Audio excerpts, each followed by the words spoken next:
सरपंच हत्येतील सर्व आरोपींवरती मकोका। बीड प्रकरणामध्ये एसआयटीची मोठी कारवाई। वाल्मिक कराडवर मात्र अद्याप मकोका नाही।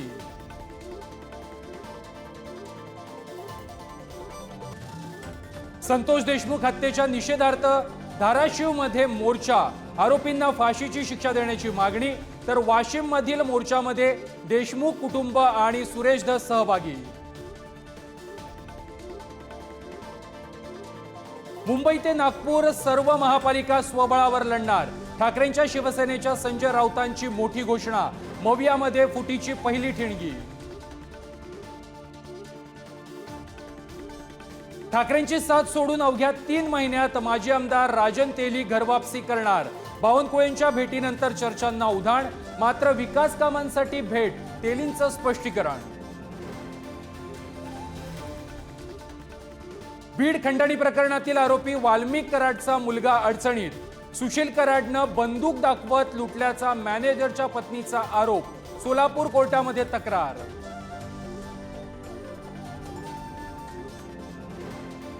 सिंधुदुर्गच्या मालवणमधील छत्रपती शिवाजी महाराजांचा पुतळा कोसळल्या प्रकरणामध्ये शिल्पकार जयदीप आपटेला जामीन। मुंबई हायकोर्टाकडून 25,000च्या जातमुचलक्यावर जामीन मंजूर।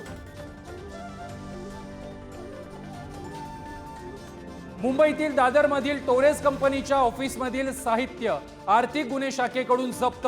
दुकानंही सील। तर मीरा रोडमध्ये टोरेस फसवणूक प्रकरणामध्ये 3घांना अटक। गुजरातमध्ये हार्ट अटॅकनं 8 वर्षाच्या चिमुकलीचा मृत्यू। अहमदाबादमधील झेपूर स्कूल ऑफ चिल्ड्रन शाळेतील घटना। 4 दिवसांपूर्वी कर्नाटकातही एका चिमुकलीनं हार्ट अटॅकनं गमावला जीव। अमरावती जिल्हा रुग्णालयामध्ये 100 बेडचं प्रीफॅब रुग्णालय धुळखात। साहित्यही भंगारात। 3,50,00,000चा खर्च पाण्यात। तर 1 बेडवरती 2 रुग्ण ठेवण्याची वेळ। रुग्णांची हेळसांड। डोंबिवलीच्या डायगरमध्ये 12 वर्षाच्या चिमुकलीवरती लैंगिक अत्याचार। घटनेला 8 दिवस उलटूनही आरोपी फरार। पीडित कुटुंबासह स्थानिकांमध्ये संतापाची लाट।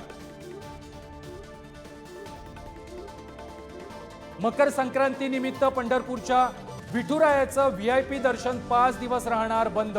रुक्मिणी मातेस नवीन धान्य अर्पण करण्यासाठी हजारो महिला भाविक पंढरपूरमध्ये। गर्दीच्या पार्श्वभूमीवर मंदिर समितीचा निर्णय।